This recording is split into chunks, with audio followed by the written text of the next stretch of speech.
Wave optics, optics मतलब क्या होता है मालूम है?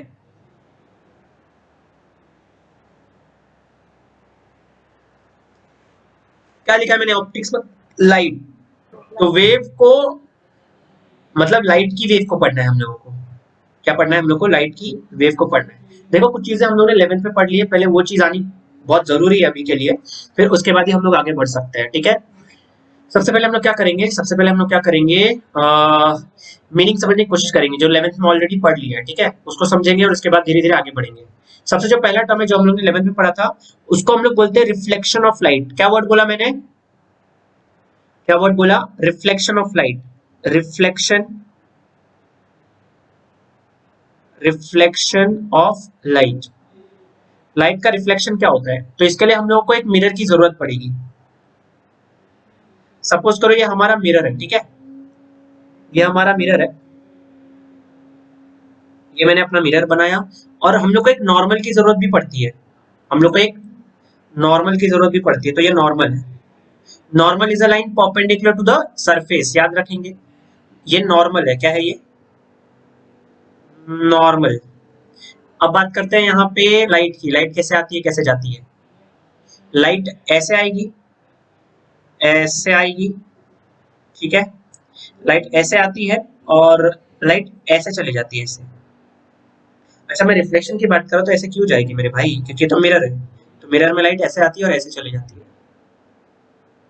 और जहां तक मुझे याद आ रहा है, जो लाइट यहाँ पे सरफेस पर स्ट्राइक कर रही है, ये वाली लाइट जो मिरर को हिट कर रही है, मिरर का नाम ले लिया मैंने एक्स वाई, मिरर के सरफेस पे जो आके हिट करती है उसको इंसिडेंट रे बोलते हैं। क्या बोलते हैं? Incident ray. और जो यहाँ पे हिट करके निकल जाती है, जो रिफ्लेक्ट हो रही है, बाउंस बैक हो रही है, उसको हम लोग क्या बोलेंगे? Reflected ray. क्या वर्ड बोला मैंने? Reflected ray. एक इंसिडेंट रे, एक रिफ्लेक्टेड रे। इंसिडेंट रे और नॉर्मल के बीच में, इंसिडेंट रे और नॉर्मल के बीच में जो एंगल बनता है वो बनता है एंगल ऑफ इंसिडेंस। और इंसिडेंट रे एंड नॉर्मल के बीच में बोला एंगल ऑफ इंसिडेंस। और ये जो रिफ्लेक्टेड रे दिख रही है तुम लोगों को और नॉर्मल के बीच में जो एंगल है ये वाला, वो होता है एंगल ऑफ रिफ्रैक्शन। और जो लॉ ऑफ रिफ्लेक्शन है, law of reflection, law of reflection, law of reflection में सबसे इंपॉर्टेंट दो रूल होता है। पहला वाला दिया तेल लेने, पहले वाले से मतलब है नहीं हम लोग को, दूसरा वाले से मतलब है थोड़ा सा कि angle of incidence is equal to angle of reflection. मतलब अगर ये एंगल 45 है तो ये भी 45 होगा, ये एंगल अगर 30 है, ये एंगल अगर 30 है तो ये एंगल भी 30 होगा, और ये एंगल सो एंड सो है तो ये एंगल भी सो एंड सो होगा। बोलो क्या ये चीज क्लियर है? रिफ्लेक्शन ऑफ लाइट क्या होता है? बोलो। किसी ने अगर डेफिनेशन पूछ लिया कि रिफ्लेक्शन ऑफ लाइट का डेफिनेशन क्या होता है तो क्या बोलोगे? Simple, bouncing a back of light. Simple बोल दे, bouncing back of light, bouncing back of light from one medium to same medium, from one medium, from one medium to same medium, to same medium। Same medium का मतलब है कि अगर ये air था, आई भी एयर से थी, जा भी एयर में ही रही है, आई एयर से थी, जा भी एयर में ही रही है, ठीक है।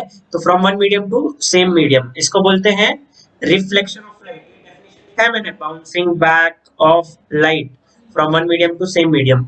ये रिफ्लेक्शन ऑफ लाइट की डेफिनेशन हो गई। और एक होता है angle of incidence equal to angle of reflection. बोलो ये क्लियर है? बोलो ये क्लियर है? यस। किसी ने पूछ लिया लाइट क्या होता है तो क्या बताओगे? It is something from which, या फिर बोल सकता हूं मैं, it is something, it is something which helps, which helps us to see, which helps us to see things around us, which helps us to see things around us, around us। ये एक ऐसी चीज है, ये एक ऐसी अदृश्य power है, मजाक कर रहा हूँ, ये एक ऐसी पावर है जिसकी वजह से हम, ये एक ऐसी चीज है जिसकी वजह से हम अपने आसपास की चीजें क्या कर सकते हैं? देख सकते हैं। एक और चीज, light is an electromagnetic wave, it is an electromagnetic wave, it is an electromagnetic wave, it is an electromagnetic wave. ये एक इलेक्ट्रोमैग्नेटिक वेव है, एक और चीज, it is also transverse wave. ये पूरा पढ़ना है इसमें, पर अभी बता दे रहा हूँ, it is also a transverse waves. हर चीज पढ़नी है यहाँ पे और बताऊंगा मेरे को। ट्रांसवर्स वेव, ये ट्रांसवर्स वेव है। क्या है ये? ट्रांसवर्स वेव है। इसके बाद इसकी कुछ स्पीड होती है एयर में। Its speed, its speed in air, its speed in air is, air में इसकी स्पीड कितनी होती है, किसी को याद है क्या? एयर में इसकी स्पीड कितनी होती है, किसी को याद है? Anyone anyone anyone? Second, sorry, 330 metre पर सेकेंड। Very good. मैं लाइट की बात कर रहा हूँ मैडम, आपने मुझे साउंड बताया। मुझे साउंड नहीं चाहिए, मुझे लाइट चाहिए, लाइट। 3 into 10⁸.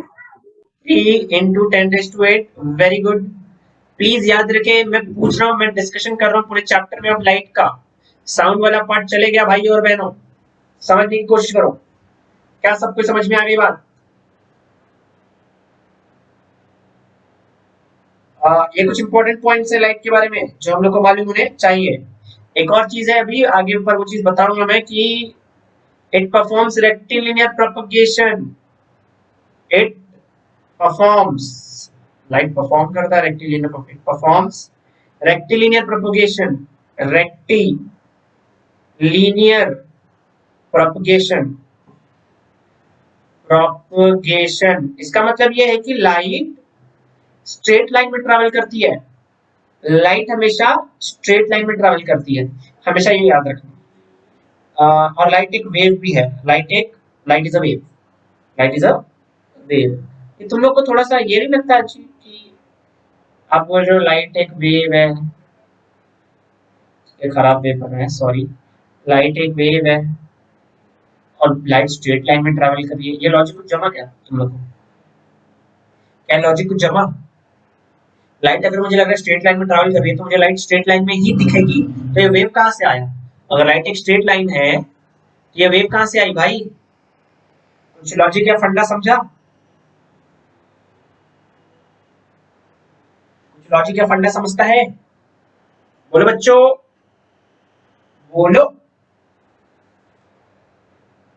तुम्हें बताया था यार लास्ट टाइम, अगर आप इस वेव को बहुत छोटी करते जाओ, ऐसे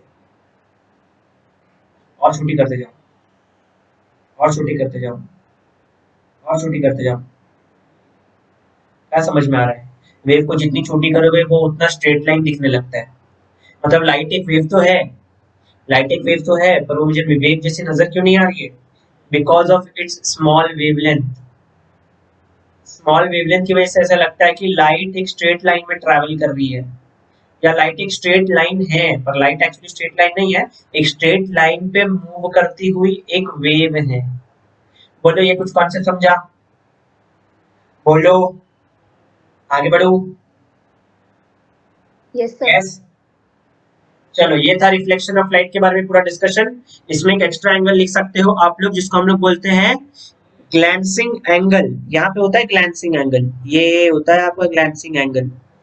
ग्लैंसिंग एंगल को इसको ग्लैंसिंग एंगल को हम लोग थीटा जी से रिप्रेजेंट करते हैं। थीटा जी का नाम क्या बताया मैंने? Glancing angle, glancing angle. तो ग्लैंसिंग एंगल बोलते हैं इसको। और आई और थीटा जी को, आई और थीटा जी को ऐड कर दूं तो मुझे 90 डिग्री आता है भाई। ये तो डायग्राम से मुझे दिखाई दे रहा है, कोई दोहराई नहीं है इसमें। बोलो, पहली चीज समझी? अगर पहली चीज समझ चुकी है तो हम लोग सेकंड चीज की तरफ बढ़ सकते हैं, that is refraction of light. अभी पूरा चैप्टर इस पे ही है, पूरा चैप्टर इसी पे है, रिफ्रैक्शन ऑफ लाइट पे ही है, तो आना चाहिए मुझे। सुन लो भाई, रिफ्रैक्शन ऑफ लाइट, रिफ्रैक्शन बोलो। एक और वर्ड है इसके लिए, ट्रांसमिशन। एक रिफ्रैक्शन बोलो या फिर ट्रांसमिशन ऑफ लाइट। सिंपल भाषा में डेफिनेशन बोलो तो transfer of light, transfer of light, light का ट्रांसफर हो रहा है एक कंपनी से दूसरी कंपनी में। Transfer of light from one medium to another medium, from one medium, transfer of light from one medium to another medium, one medium to another medium. Transfer of light from one medium to another medium is known as refraction of light. Is known as refraction of light. Is known as refraction. मैंने refraction बोला, ठीक है? Refraction of light. अब इसमें तीन golden rules है जो अपने को याद करना है रिफ्रैक्शन ऑफ लाइट में. रूल नंबर 1, व्हेन लाइट, सुनते जाओ और देखते जाओ, समझते जाओ. When light travels from rarer medium to denser medium, rarer medium to denser medium. When light travels from rarer medium to denser medium, then it bends towards the normal. It bends towards the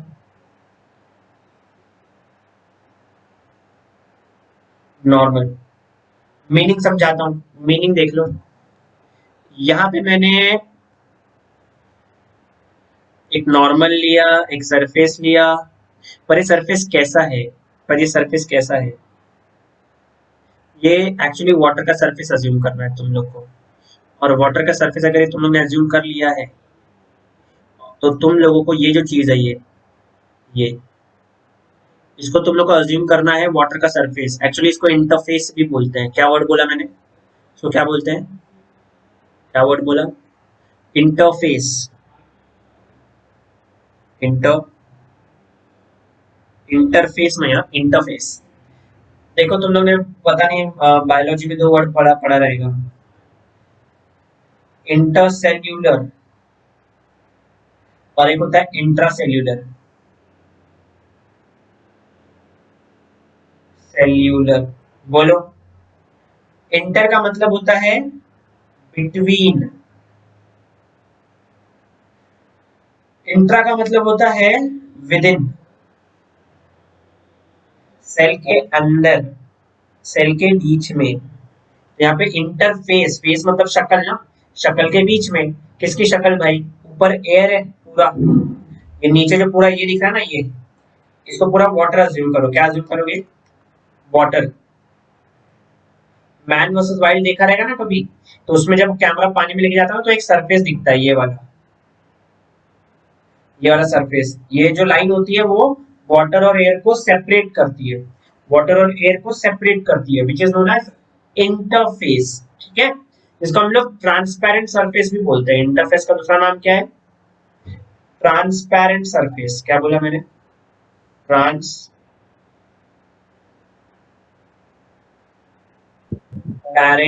surface, ये भी बोल सकते हो आप. बोलो, समझा? हाँ sir. Okay. अब यहाँ से लाइट को बुलाना है. अब बुलाएंगे यहाँ को लाइट, ऐसे बुलाएंगे लाइट को. देखो, light always travels in a straight line, ये दिमाग में रखो पहले. क्या हो रहा है हमारे साथ? Light control alt, light always travels in a straight line. कुछ भी हो, लाइट हमेशा स्ट्रेट लाइन जाना चाहती है, पर क्योंकि अब लाइट एयर से वाटर जा रही है, जिसकी वजह से अब वो बेंड होगी. It will bend towards the normal. समझने की कोशिश करो. जाना ऐसे था,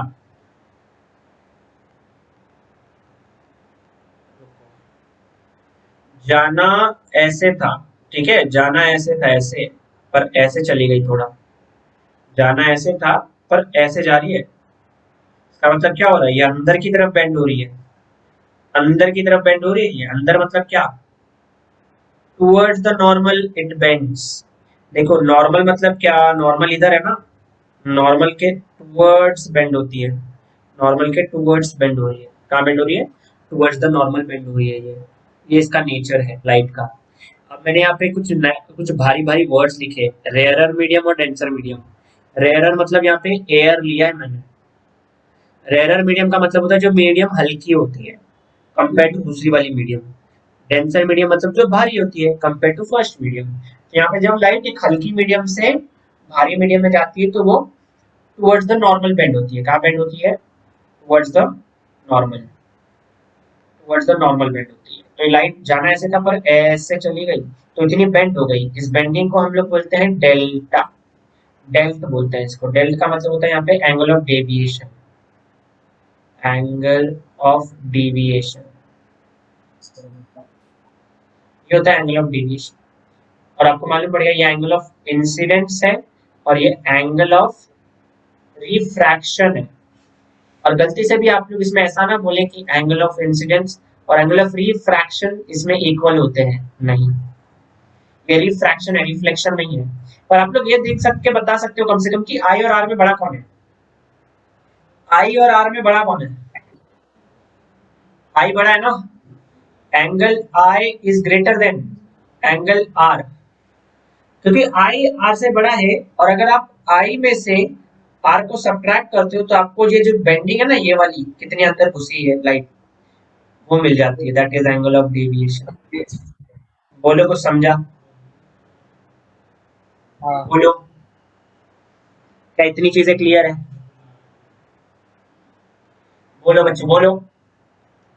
हाँ हाँ चलो ठीक है, ये हो गया हमारा, मतलब ये पहला रूल हुआ का अभी खाली अभी, कि लाइट जब आप रेयरर मीडियम से डेंसर मीडियम में लेके जाओगे तो ये टुवर्ड्स द नॉर्मल बेंड होगी। क्या सेकंड याद है सबको क्या लिखने वाला हूं मैं? ऐसा ही कुछ है सेकंड भी, कि व्हेन लाइट, क्या लिखने वाला हूं, कुछ idea? When light bends, yeah, मतलब व्हेन लाइट ट्रैवल्स लिखना था मुझे। When light travels from, when light travels from, इस बार denser medium to rarer medium है। yeah. When light travels from denser medium to rarer medium, it bends away from the normal, away from the normal. It bends away from the normal. इसका भी diagram देख लेते हैं। चलो भाई इसका भी डायग्राम देख लेते हैं। ये सरफेस बनाया मैंने, ये बनाया मैंने नॉर्मल, नेमिंग कर लेते हैं। ये एक्स है, ये वाई है जो हमारा इंटरफेस है, ये एन है, ये एम है। मैं रिवाइज करा रहा हूँ अभी जो 11th में पढ़ लिया है, क्योंकि वो उसका बेसिक आना चाहिए। एन और एम की बात हो गई तो फिर अभी हम लोग रेडी हैं लाइट बनाने के लिए। चलो लाइट बनाते हैं। लाइट आई ऐसे। इस बार मैं ऐसा अज्यूम कर रहा हूँ कि जो मेरी ऊपर वाली मीडियम है वो डेंसर मीडियम है, मतलब इसको वाटर ले लिया इस बार मैंने। नीचे वाली लाइट रेयरर मीडियम है, ठीक है। और light always travels in a straight line, सबको मालूम है, इसलिए मैं इसको स्ट्रेट लाइन पहले ड्रॉ कर लेता हूँ। कोशिश करता हूँ, पता नहीं हो पाएगा कि नहीं। हो गया फिर भी। तो light always travels in straight line वाला फंडा हर जगह यूज होता है। यही फंडा देख के तो मैं कंपेयर करता हूँ ना कि अंदर जाएगी कि बाहर आएगी। ये तो एंगल ऑफ इंसिडेंस हो गया, ठीक है। अब क्योंकि लाइट डेंसर मीडियम से कहाँ जा रही है? Rarer medium, then it will bend away from the normal. Away मतलब इसको जाना था टूवर्ड्स, पहले केस में कहाँ गई? अंदर आ गई। इस बार ये बाहर जाएगी। अब बाहर जाएगी डिपेंड करता है कि मीडियम तुम लोगों का कितना कितना भारी है। तो मैंने खाली इतना भार बना दिया अभी के लिए कि ऐसे जा रही है। तो इस बार एंगल ऑफ रिफ्रैक्शन देखो कितना बड़ा हो गया, ज्यादा बेंड हो गई ना आर। तो मुझे दिख रहा है ना क्लियरली कि angle R is greater than angle I. तो इस बार एंगल ऑफ डेविएशन कितना है? जाना इधर था पर इधर चली गई ना, तो ये है एंगल ऑफ डेविएशन। तो कितना आएगा एंगल ऑफ डेविएशन? डेविएशन मतलब बेंडिंग, कितनी बेंड हुई? R minus I. R minus I, पिछले वाले में क्या था? I minus R. I minus R, इसमें है आर माइनस आई। बोलो क्लियर है? हाँ बाकी सब, बाकी सबको भी क्लियर है क्या? किसी को कुछ डाउट है? कुछ डाउट है तो पूछ लिया करो तुम लोग, मुझे आता है अच्छे से, टेंशन मत लो, पढ़ के आया हूं मैं। बोलो। आगे बढ़ू, एयर ले लेते हैं। यस। चलो ठीक है, क्योंकि कोई कुछ पूछ नहीं रहा है मतलब तुम लोग को समझ में आ गया है। सबको समझ गया तो आगे बढ़ू। तीसरे केस की तरफ बढ़ते हैं, जिसमें तीसरे केस को हम लोग बोलेंगे normal incidence. Normal incidence. Normal incidence क्या होता है? अगर मैंने आप लोग के सामने ये बनाया, ये सीधा सीधा जा रहा है लाइट। लाइट इधर सीधा जाएगा, सीधा कैसे जाएगा मेरे भाई, कैसे जाएगा, ऐसे जाएगा। नॉर्मल के ऊपर ही। लाइट ऐसे जाएगा और फिर ऐसे ही निकल जाएगा, मतलब जैसे आया वैसे ही चले गया ये, जैसे आया वैसे ही ये चले गया भाई, कि जैसे आया वैसे ही चले गया। इस केस में अगर मैंने इसको अभी भी x लिया, इसको y लिया, ऊपर वाला m लिया, नीचे वाला m लिया, मैं सब बोल सकता हूँ इस केस में लाइट नॉर्मल के ऊपर से ही चले गया, थोड़ा सा भी एंगल नहीं बनाया। एंगल ऑफ इंसिडेंस कितना दिखाई दे रहा है आपको इस केस में? कितना दिख रहा है? जीरो। सॉरी, जीरो दिख रहा है। ओके। एंगल ऑफ रिफ्रैक्शन कितना दिख रहा है? Same zero. जीरो। तो लाइट बेंड हुई कि नहीं हुई? बिल्कुल नहीं। तो यहाँ पे एंगल ऑफ डेविएशन भी कितना होगा? जीरो। क्वेश्चन ये है मेरा, लाइट रिफ्रैक्ट हुई कि नहीं? एंगल ऑफ डेविएशन तो जीरो है, मतलब बेंडिंग नहीं हो रही। बेंडिंग के आगे मैं एक क्रॉस लगा दूंगा, बेंडिंग के आगे मैं लगा दूंगा एक क्रॉस। बेंडिंग की इज्जत नहीं हो रही है तो बेंडिंग के आगे लगा देंगे क्रॉस। लो भाई, पर मेरा क्वेश्चन ये है कि क्या रिफ्रैक्शन हो रहा है? रिफ्रैक्शन हो रहा है कि नहीं हो रहा है इस केस में? तीसरे में हो रहा है? Yes, Yes, sir. रिफ्रैक्शन हो रहा है।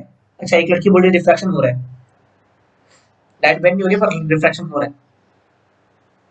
मतलब पानी को पेनिट्रेट करके जा रहे हैं ना। अच्छा, पानी को पेनिट्रेट करके, हाँ रिफ्रैक्शन मतलब ट्रांसफर ऑफ लाइट। देखो लाइट बेंड हुई हो या ना हुई हो, पर हमारा डेफिनेशन बेसिक देखो क्या लिखा है, कि transfer of light from one medium to another medium. क्या यहाँ पे लाइट एक मीडियम से दूसरी मीडियम में जा रही है? बिल्कुल। अगर जा रही है तो फिर ये रिफ्रैक्शन हो रहा है, बस बेंडिंग नहीं हो रही है। ओके, हर केस में, ये वाले केस में रिफ्रैक्शन भी हो रहा था, बेंडिंग भी हो रही थी। इस केस में रिफ्रैक्शन भी हो रहा था, बेंडिंग भी हो रही थी, सब हो रहा था। थर्ड केस में रिफ्रैक्शन भी नहीं हो रहा और बेंडिंग भी नहीं हो रही। बोलो,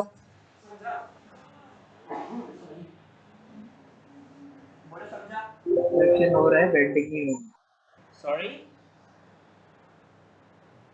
रिफ्लेक्शन हो रहा है, बेंडिंग नहीं हो रही। रिफ्रैक्शन हो रहा है, बेंडिंग नहीं हो रही है। सबको समझ में आ गया ना? Yes, sir. क्या मैं हाँ समझू? तो मैं ध्यान देना क्या कर रहा हूं मैं। तो मैं क्या कर रहा हूँ अभी, यहाँ पे एक इंसिडेंट लाइट लूंगा, ये इंसिडेंट लाइट लिया, और यहाँ पे लाइट को रिफ्रैक्ट होने देंगे। ओहो, लाइट कहाँ रिफ्रैक्ट हो रही है, तो मेरे भाइयों, हाँ ये लाइट हो रही है अभी रिफ्रैक्ट। एंगल ऑफ इंसिडेंस कितना है? आई बोल देता हूँ। एंगल ऑफ रिफ्रैक्शन कितना है? आर बोल देता हूँ। आप लोगों ने ये तो लॉ सुना रहेगा कभी भी, बाय स्नेल्स लॉ। याद है स्नेल्स लॉ?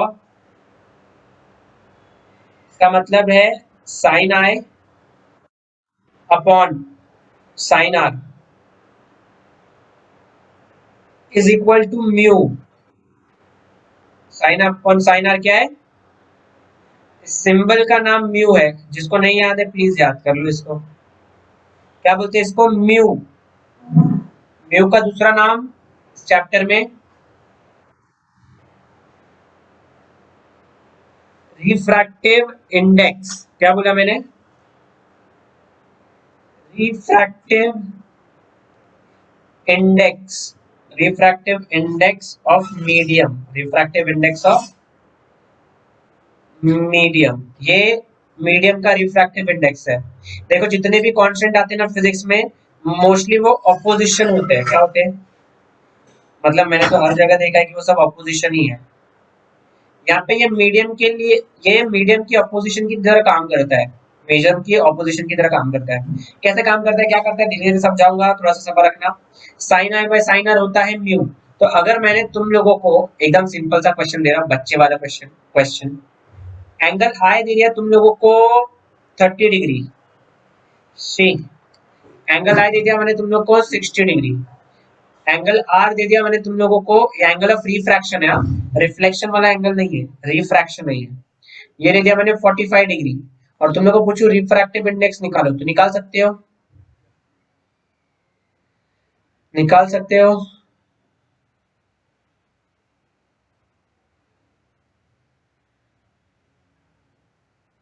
अरे इसमें क्या सोच रहे हो, रिफ्रैक्टिव इंडेक्स का फॉर्मूला लिखा है ना, साइन आई अपॉन साइन आर। आई की वैल्यू बताओ, साइन 60, आर की बताओ, साइन 45। साइन 60 कितना होता है, √3/2। 45 कितना होता है, 1/√2। से इसको उड़ाओ तो √3/√2 बचेगा। तो √3 मतलब 1.73 और √2 मतलब 1.41। तो जो आंसर आएगा वो 1 पॉइंट समथिंग आएगा, जो भी आएगा तुम लोग देख लेना अप्रोक्सीमेटली। तो ये कुछ हो जाएगा 170 और ये हो जाएगा 140 अप्रोक्सीमेटली।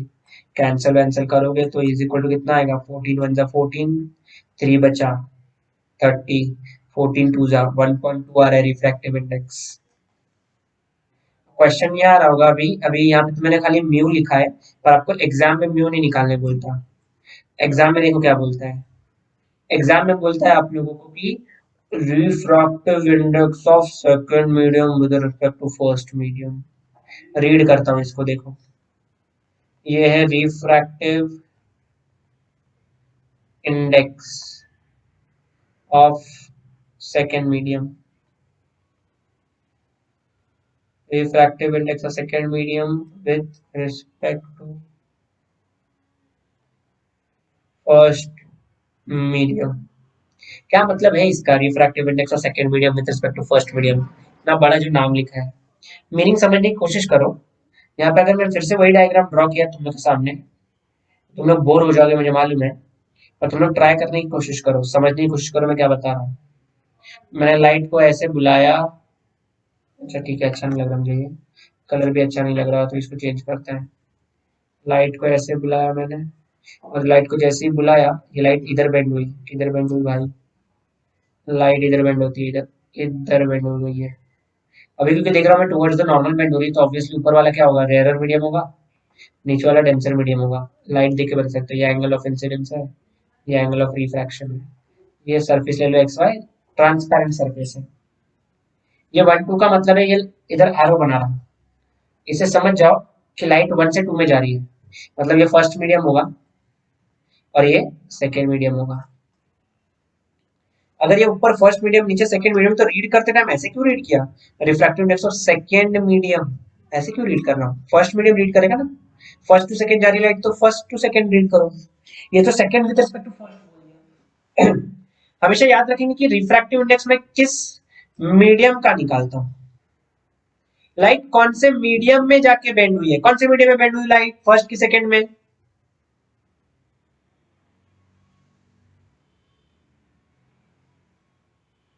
कौन से मीडियम में बेंड हुई लाइट, सेकंड।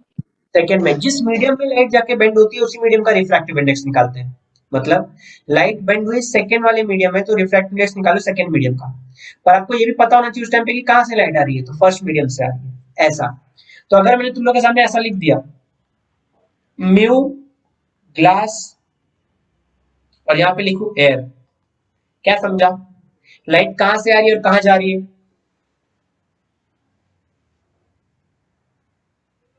लाइट कहाँ से आ रही है और कहाँ जा रही है? एयर से आ रही है और ग्लास में जा रही है। एयर से आई और ग्लास में गई, ठीक है। कौन से मीडियम में लाइट बेंड हुई? ये ग्लास एरर से डेंसर। ग्लास में बेंड हुई। तो मैं इसको ऐसा बोलूं क्या, रिफ्रैक्टिव इंडेक्स, रिफ्रैक्टिव इंडेक्स किसका निकालना है? जिसमें बेंड होती है लाइट उसी का निकालना है। Refractive index of glass with respect to, कहां से आ रही है लाइट? एयर। ये मीनिंग होती है।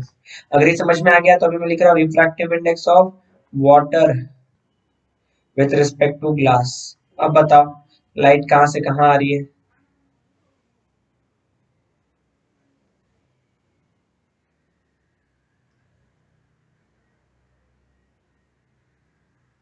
बताओ लाइट कहां सर, से एयर टू ग्लास ना? वाटर से ग्लास। ऐसा एरो बनाता हूँ, देखो एरो के ऊपर क्या लिखा है, कहां से लाइट आ रही है? A glass to to glass water. हो गया बच्चों, ए टू ग्लास तो हो गया ना इस केस में। ग्लास से वाटर। ग्लास से वाटर, इस बार जा रही है लाइट ग्लास से वाटर। तो लाइट बेंड कहाँ हो रही है? कौन से मीडियम में जाके बेंड हो रही है? वाटर। तो कौन से मीडियम का रिफ्रैक्टिव इंडेक्स निकालूं? वाटर। डेंस है। वाटर। तो फिर क्या लिखूं बताओ तुम लोग आगे। Refractive index of water with respect to glass.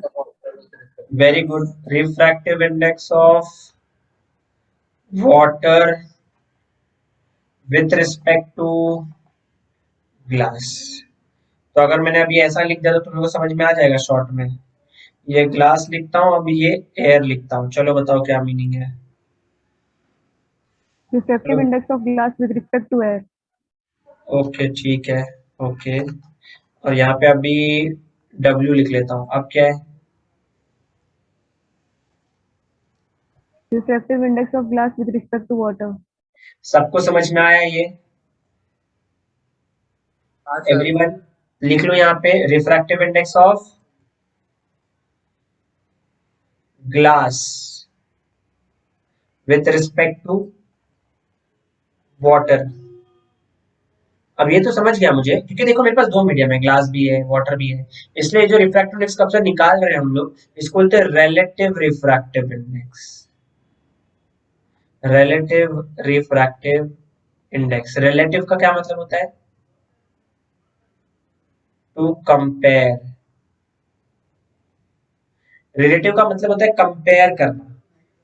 जैसे हमारे रिलेटिव नहीं कंपेयर करते, शर्मा जी के बेटे को देखो, बेटी को देखो कितने मार्क्स लाए, तुम लोग देखो। वैसे ये रिलेटिव का मतलब क्या होता है? कंपेयर करना।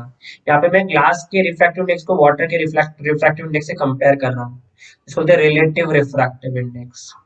और यहाँ पे एक एब्सोल्यूट रिफ्रैक्टिव इंडेक्स करके भी टॉपिक है, ये एक छोटा सा वर्ड है, एब्सोल्यूट।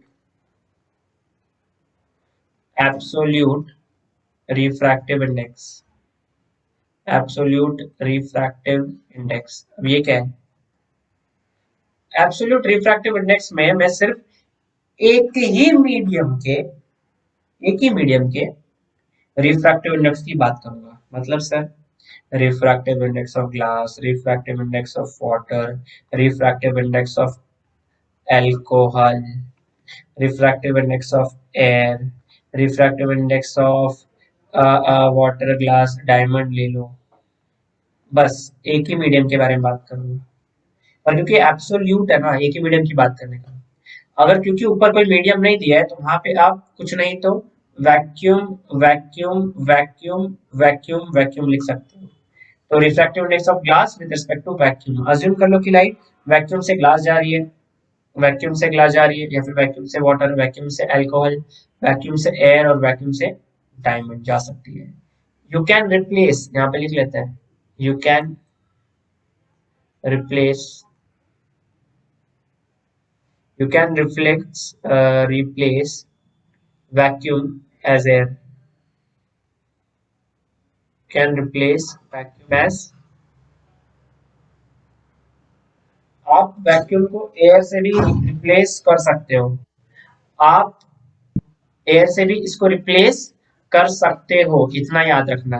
अभी मैं कुछ आपको रिफ्रैक्टिव इंडेक्स की वैल्यू याद करा रहा हूँ, तो आपको ऑन द स्पॉट लर्न करनी है, और जो भी वैल्यू बता रहा हूँ सब रिलेटिव बता रहा हूँ और स्पीड के साथ बता रहा हूँ। हाँ, स्पीड के साथ बता रहा हूँ, तो प्लीज इसको याद कर लो, सबके सबको याद करना है इसको। तो 3 कॉलम बना लेते हैं इसको।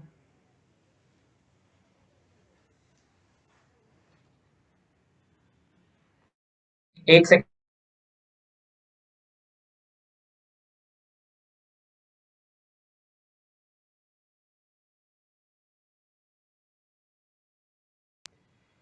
हेलो, आवाज आ रही है आप लोग को? मैं आप लोग के सामने 3 Yes, कॉलम sir. बनाने जा रहा हूँ भाई, जरा देख लो अच्छे से। मैं एब्सोल्यूट रिफ्रैक्टिव इंडेक्स की बात कर रहा हूँ, 4-5 है, ऑटोमेटिकली याद हो जाएगा। एक बात बताओ, तुम लोग की स्पीड ज्यादा कहाँ पे होगी? एयर में होगी कि पानी में होगी?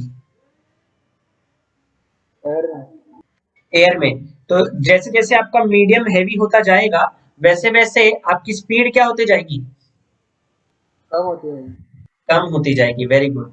तो यहाँ पे मैं एक काम करता हूँ, यहाँ पे मैं स्पीड लिख लेता हूँ, स्पीड मतलब लिख लेता हूँ, यहाँ पे स्पीड लिखता हूँ, स्पीड ऐसा लिखूं, मतलब यहाँ पे मैं स्पीड लिख लेता हूँ, इधर स्पीड लिखता हूँ, स्पीड की वैल्यू, और यहाँ पे लिख लेता हूँ रिफ्रैक्टिव इंडेक्स की वैल्यू मतलब म्यू। ठीक है, स्पीड की वैल्यू कहाँ पे लिखूंगा? सबसे पहले लिखते हैं वैक्यूम में।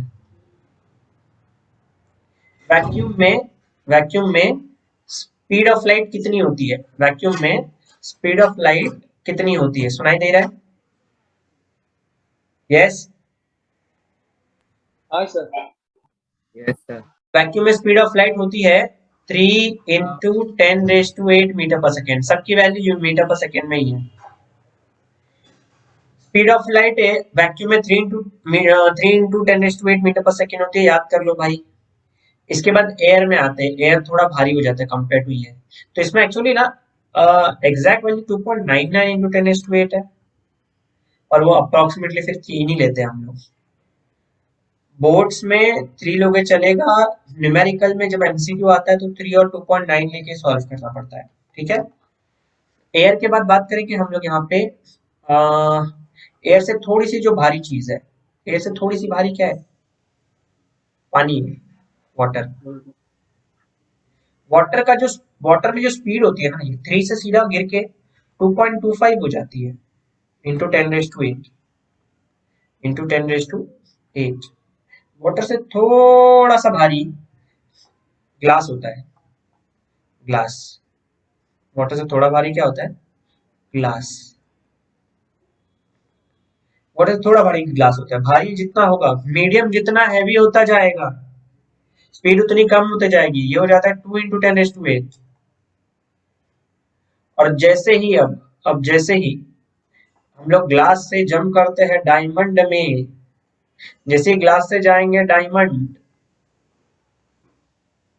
डायमंड में ये हो जाती है 1.25 इंटू 10⁸ मीटर पर सेकेंड। ये कुछ चीजें हैं जो आपको याद करनी है, अगर ये याद हो गई तो बढ़िया है।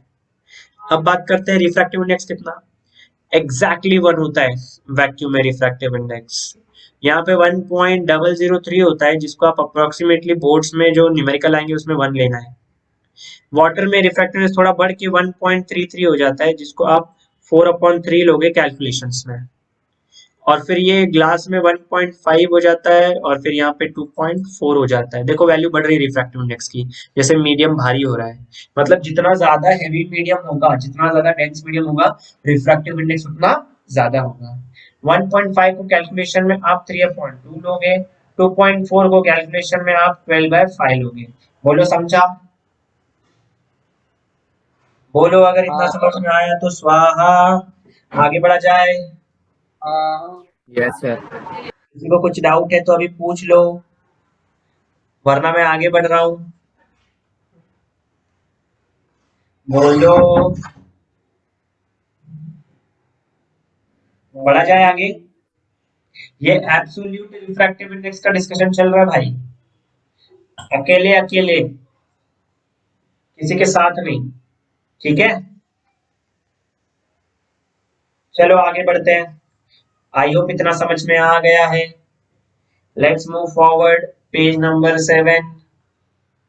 यहाँ पे मैं अभी रिफ्रैक्टिव इंडेक्स का बात करूंगा, रिफ्रैक्टिव इंडेक्स के फॉर्मूले की बात करूंगा इन टर्म्स ऑफ स्पीड। तो पहले बोलता हूँ in terms of speed, in terms of speed, in terms of speed. तो refractive index of second medium with respect to first medium is equal to, formula होता है speed of light in first medium upon speed of light in second medium. रखो भाई इसको दिमाग में। Example देखो, example देख लो, एग्जाम्पल के बिना तो मेरा दिन नहीं जाता।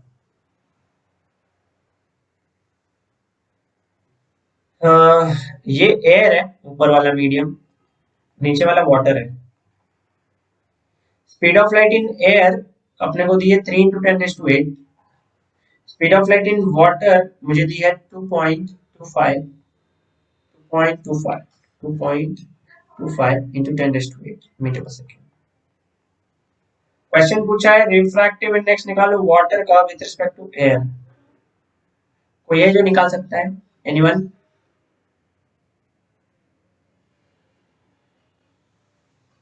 बोलो बोलो मेरे संग। जय हिंद। हम लोग को refractive index of water with respect to refractive index क्या बोल रहे हो? हम लोग को refractive index of water with respect to air निकालना है ना। देखो मैंने स्पीड दिया है ना, तो स्पीड के फॉर्मूले से ही आंसर आना चाहिए। किसके फॉर्मूले से आना चाहिए? स्पीड के। अब मैंने यहाँ पे क्या बताया, देखो ऊपर 1 है ना, तो इधर भी 1 है, नीचे 2 है तो इधर भी 2 है। तो ऊपर एयर है तो speed of light in air upon नीचे वाटर है तो speed of light in water. Speed of light in air कितना दिया है? 3 × 10⁸। ये है 2.25 × 10⁸। कैंसल कैंसल, क्या बचेगा? 3/2.25, तो हो जाएगा 300/225। अब अगर इसको उड़ाना चाहते हो 25 से उड़ाओ 1 सा, और 25 2 सा, हाँ 2 सा बराबर है, और ये 25 9 सा, 12/9 है ना, ये हो जाएगा 3 सा, और ये हो जाएगा 4 सा। देखो 4/3 आया, 4/3 मतलब 1.3333 आ गया। स्पीड ऑफ लाइट दिया तो भी मैं बिना एंगल के होते हुए भी फाइंड आउट कर सकता हूँ। बोलो, समझा? अच्छा सही। किसी को कुछ डाउट है तो अभी पूछ लो।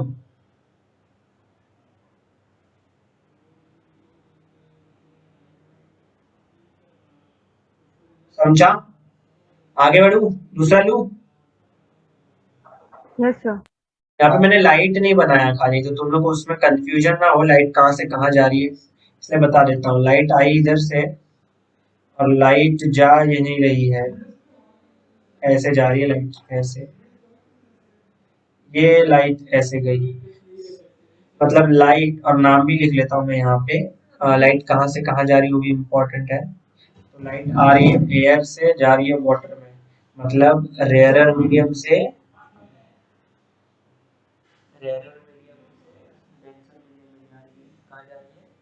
डेंसर मीडियम में।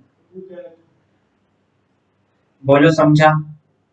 नेक्स्ट लू क्या? ये तो इन टर्म्स ऑफ स्पीड था, अब लेते हैं इन terms of wavelength. In terms of wavelength, wavelength के टर्म्स में देखो, क्या मैंने कभी ये फॉर्मूला देखा है? C is equal to f lambda. बोलो, कोई है जिसने पहली बार देखा है तो अभी बता दो। कोई अगर ऐसा मानुस प्रेजेंट है तो बता दो, या फिर देखा हुआ है कहीं ना कहीं पे।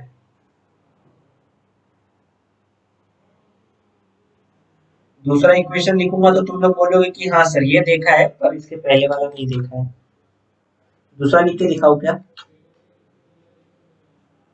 बोलो। हाँ सर दूसरा भी दिखा दो। देखो दूसरा दिखाता हूँ, ये देखा रहेगा तुम लोगों ने, V is equal to n lambda, ये देखा है? हाँ, sir. Okay nice. Very nice. आवाज आ रही है मेरी? Yes, sir. और अभी आवाज आ रही है? तो उनमें कुछ फर्क है आवाज में? No, sir. हाँ, पहले आवाज गूंज रही थी। पहले वाली आवाज? गूंज रही थी। एक सेकेंड फिर से बोलता हूँ। Hello hello hello hello. गूंज रही है आवाज? हाँ हाँ। अच्छा ओके। अब कैसी आ रही है? कुछ बोलो। Hello hello hello. आवाज आ रही है आप अभी लोग को? नॉर्मल लगी। क्या अभी आवाज अभी नहीं आ रही है? नॉर्मल है अभी। अब बराबर है? हाँ। चलो ठीक है, सबको आवाज आ रही है ना? Yes, sir. चलो ठीक है। ये v is equal to n lambda देखा हुआ है क्या कहीं पे? बोलो।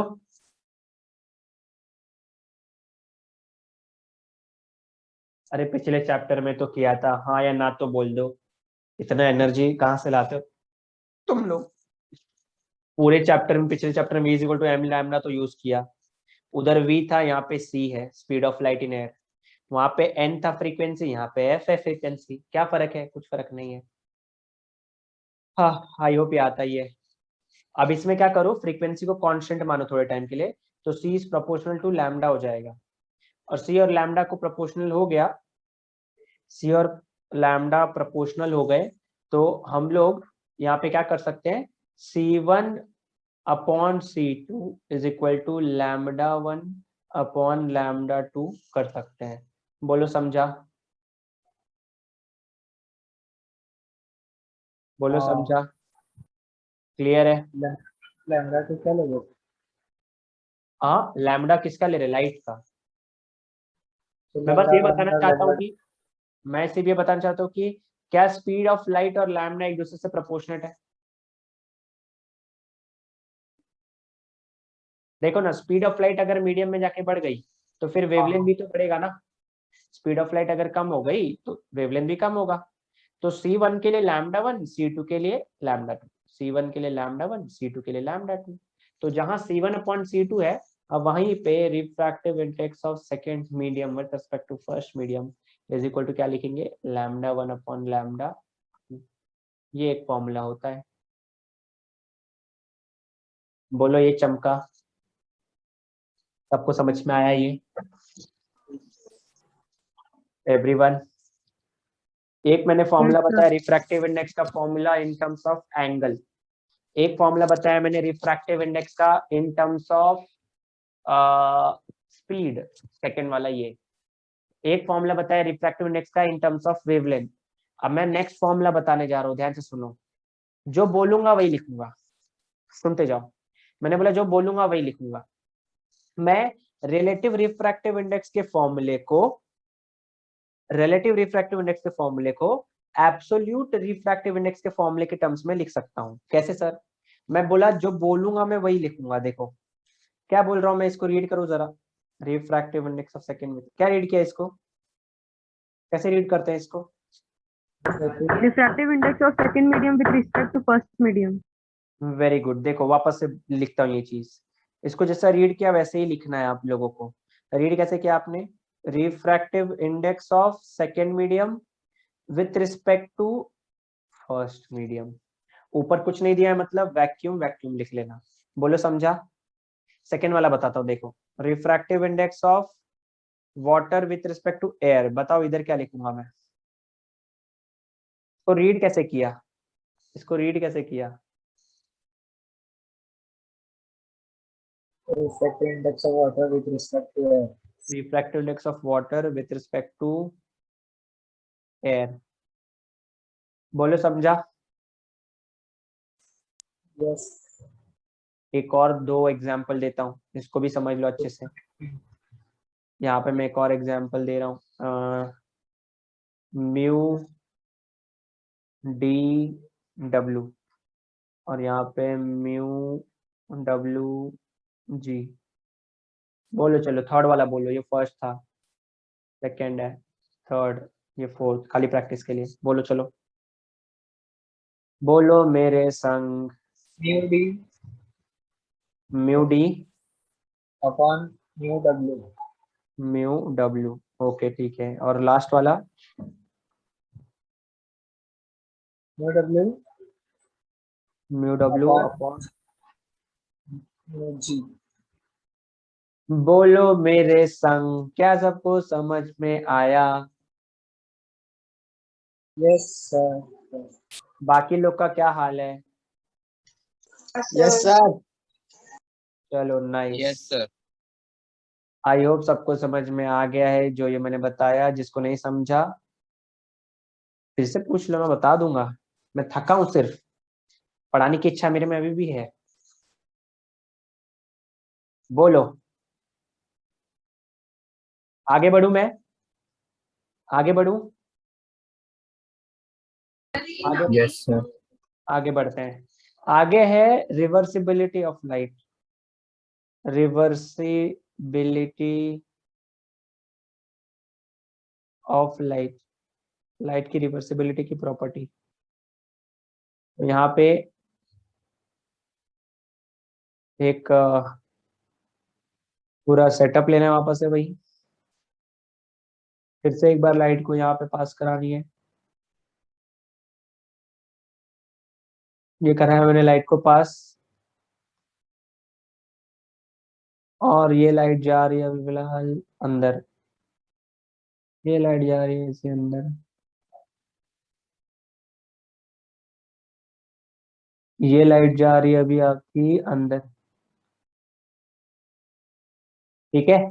मुझे मालूम है ये एंगल ऑफ इंसिडेंस है, ये एंगल ऑफ रिफ्रैक्शन है, और मुझे ये भी मालूम है कि अब यहाँ पे स्नेल्स लॉ लगाऊंगा तो क्या आएगा, sine I upon sine r is equal to refractive index of, अगर इसको फर्स्ट मीडियम बोल दी, इसको सेकेंड, कौन से मीडियम में जाके लाइट बेंड हुई,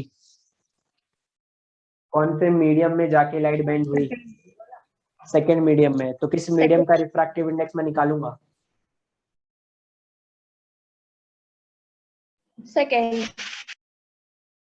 यहाँ पे मैं क्या लिखूं अभी, refractive index of second medium with respect to first medium, इसको पॉइंट नंबर फर्स्ट 1 ले। मीडियम।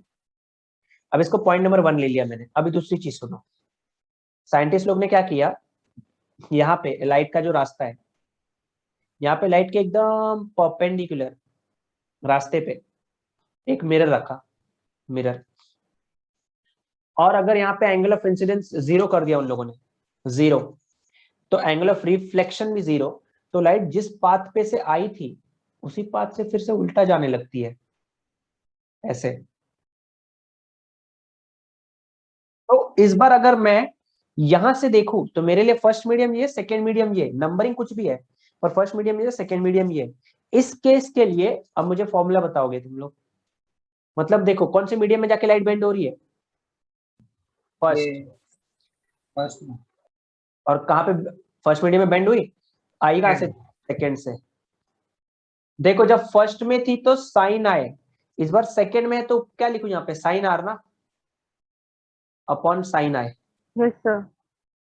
तो पॉइंट नंबर 2 ले लो, अब 1 और 2 को मल्टीप्लाई करो, देखो 1 का इसको और इसको मल्टीप्लाई करो, क्या हो जाएगा, refractive index of second with respect to first multiply by refractive index of first with respect to second.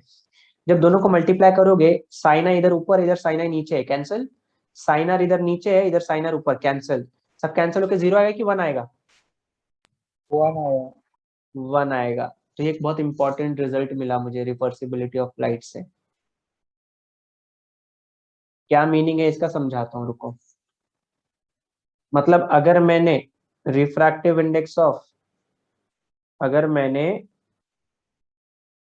Refractive index of glass with respect to air लिखा, तो इधर क्या लिखूं फिर, रिफ्रैक्टिव इंडेक्स ऑफ, देखो 1 2 इधर 2 1 है, मतलब यहाँ पे air with respect to glass लिखूंगा, दोनों का मल्टीप्लिकेशन करके 1 आना चाहिए। दूसरा एग्जाम्पल सुनो, ये तो पहला हो गया, दूसरा सुनो अभी। अगर तुम लोग को एग्जाम में रहता है refractive index of glass with respect to air, 3/2 और आप लोग से पूछ ले कि refractive index of air with respect to glass कितना आएगा, क्या बताओगे? 2/3. 2/3। देखो इन दोनों चीजों को आपने रिप्लेस किया, मतलब इंटरचेंज किया, इसको भी रेसिप्रोकल ले लोगे, ऊपर नीचे कर दोगे, आपको आंसर आ जाएगा। बोलो सबको समझा? रिवर्सिबिलिटी ऑफ लाइट समझा एवरीवन? किसी को कुछ डाउट है? समझा सर। चलो ठीक है, वेरी गुड। अब इसके बाद ये पेज नंबर कौन सा है हमारा? 7। अब ये है 8। अब इसके बाद एक चीज क्या बाकी है जो थोड़ी बहुत मुझे 11 से आनी चाहिए। तो मैंने आपको क्या क्या बता दिया अभी रिफ्रैक्टिव इंडेक्स के बारे में।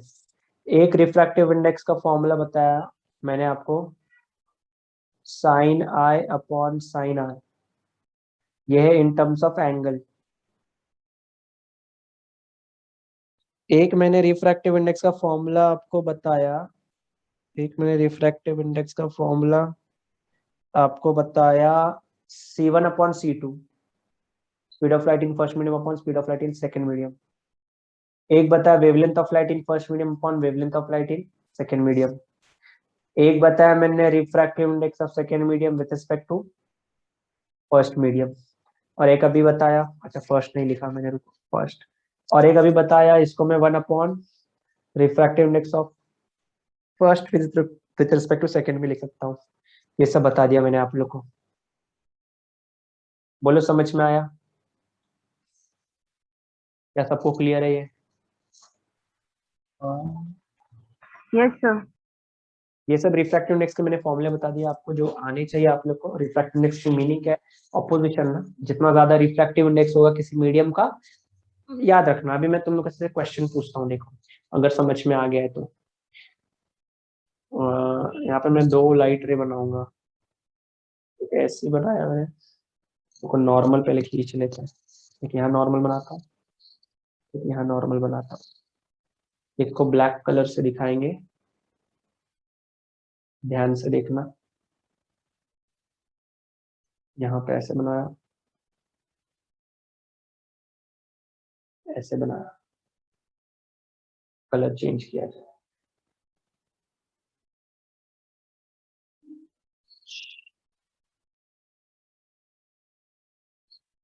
अच्छा मैंने एरो ही नहीं लिया इसमें, इसलिए मेरा क्वेश्चन सुनना फिर ही आंसर देना, ऐसे ही कुछ भी मत बकते जाना। सुनना ध्यान से आप लोग। ये ऐसे लाइट जा रही है, ऐसे जा रही है, ये ऐसे जा रही है और ऐसे जा रही है। ये फर्स्ट केस है, हाँ ये सेकंड केस है। तो फर्स्ट केस में आर को मैं R1 ले लेता हूँ, सेकंड केस में आर को मैं R2 लेता हूँ। मेरा क्वेश्चन सुनना अभी आप लोग ध्यान से। मेरे पास फर्स्ट मीडियम में या फर्स्ट केस में एक सिनेरियो दिख रहा है, सेकंड केस में एक सिनेरियो दिख रहा है। ऑब्वियसली दोनों लाइट देखो ध्यान से, इसका स्ट्रेट लाइन ये है ना, मतलब जाना ऐसे था, ये बता रहा हूँ मैं। इसका स्ट्रेट लाइन ऐसा है, ऐसा ऐसा ऐसा, इमेजिन कर लो। इसका स्ट्रेट लाइन ऐसा, इसका स्ट्रेट लाइन ऐसा। दोनों मीडियम तो है मेरे पास, इसको मैंने सपोज करो मीडियम 1 बोला, इसको मीडियम 2 बोला। तो रिलेटिव रिफ्रैक्टिव इंडेक्स क्या होगा? मीडियम 1 का रिफ्रैक्टिव इंडेक्स, मतलब सिनेरियो 1 बोला, ठीक है, उसका रिफ्रैक्टिव इंडेक्स μ1 और इसका रिफ्रैक्टिव इंडेक्स μ2। मेरा क्वेश्चन ये है, मतलब कि किसका रिफ्रैक्टिव इंडेक्स ज्यादा है। तो ऑप्शन सुनो, option A, refractive index of first is greater than refractive index of second. B, refractive index of second is greater than refractive index of first. Option C, refractive index of 1 is equal to refractive index of 2. Option D, refractive index of first is greater than or equal to refractive index of second. ये question है मेरा, बोलो कौन से medium का refractive index ज्यादा दिख रहा है, पहले वाले का कि सेकंड वाले सिनेरियो का? पेज नंबर 9 है ये।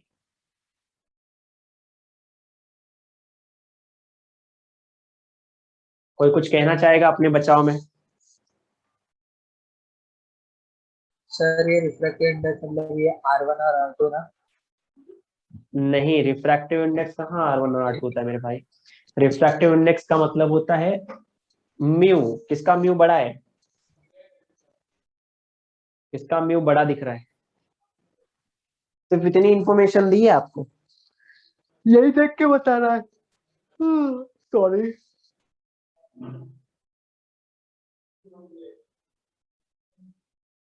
क्या लगता है? जिसको जो लगता है बोलो, डरो मत। कुछ तो समझ में आया होगा ना तब से लेके अब तक। अच्छा, सेकेंड वाले का रिफ्रैक्टिव इंडेक्स ज्यादा है। न्यू अच्छा। वन का बड़ा है। म्यू वन का रिफ्रैक्टिव इंडेक्स बड़ा है। अच्छा, कोई ए कोई बी। ठीक है, चैट्स में। अच्छा, 1 मिनट में बंद हो जाएगी यार क्लास। 40 सेकंड बाकी है। देखो मैं बता देता हूँ इसका आंसर क्या आएगा।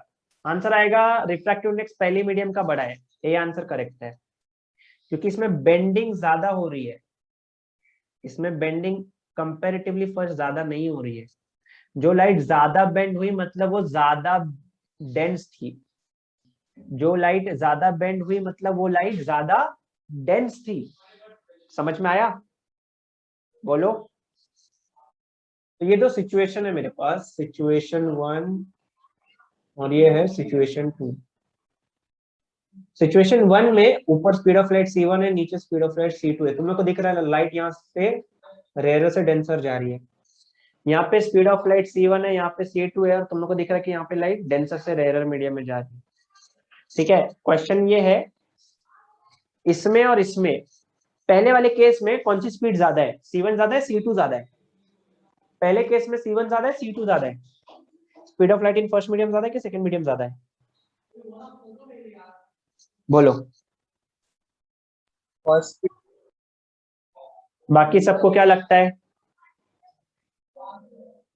सर एरर मीडियम में स्पीड ज्यादा रहता है ना एयर में। अच्छा, ओके, वेरी नाइस। सबको समझ में आ रहा है क्या? अरे नहीं, मेंशन में क्या है ना कि वो एयर है वाटर है क्या? ऊपर वाला डेंसर है, नीचे वाला रेयरर है। सॉरी, ऊपर वाला रेयरर है, नीचे वाला डेंसर है। एरर। किसी को कुछ बोलना है अपने बचाव में? जो लगता है वो बोला करो, मैं सुनता हूँ एटलीस्ट क्या बोल रहे हो तुम लोग। हाँ सर।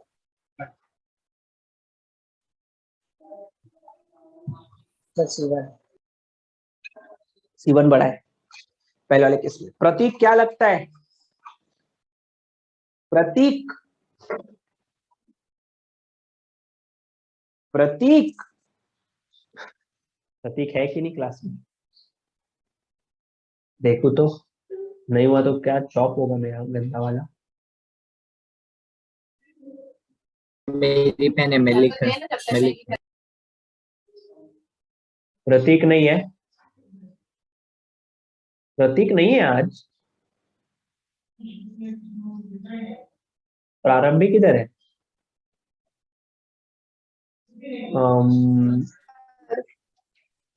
कहाँ हो? अच्छा ठीक है, दिखी, हाँ ठीक। प्रतीक तो नहीं दिख रहा है, ठीक है कोई बात नहीं। कौन बताएगा मुझे? कोमल बताएगी, Komal Sharma. Sharma ji, yes sir. Speed कौन सी मीडियम में ज्यादा है, फर्स्ट में कि सेकंड में? पहले वाली सिचुएशन में कहाँ स्पीड ज्यादा है, स्पीड 1 कि स्पीड 2?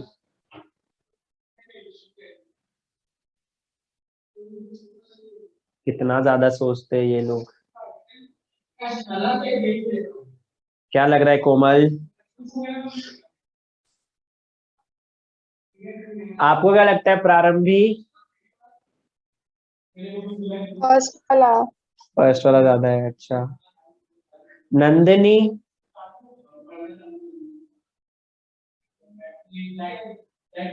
नंदिनी है क्लास में?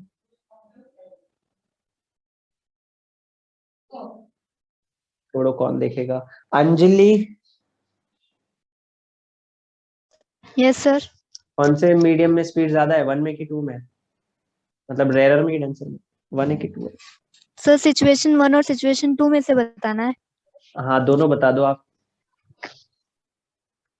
सर सिचुएशन 1 में से C1 का ज्यादा है as compare to C2 and situation 1 situation 2 compare करे तो सिचुएशन 2 का ज्यादा है मेरे हिसाब से। सिचुएशन 2 में कौन सी स्पीड ज्यादा है, वन C1 की C2? सिचुएशन 2 C1 में अच्छा C1 की स्पीड नहीं, ज्यादा है। हाँ रेरर है, हाँ रेरर में sir. Yes sir, Rarer। Rarer medium. Okay ठीक है, मतलब दोनों में C1 is greater then C2 ऐसा बोल रहे हो आप?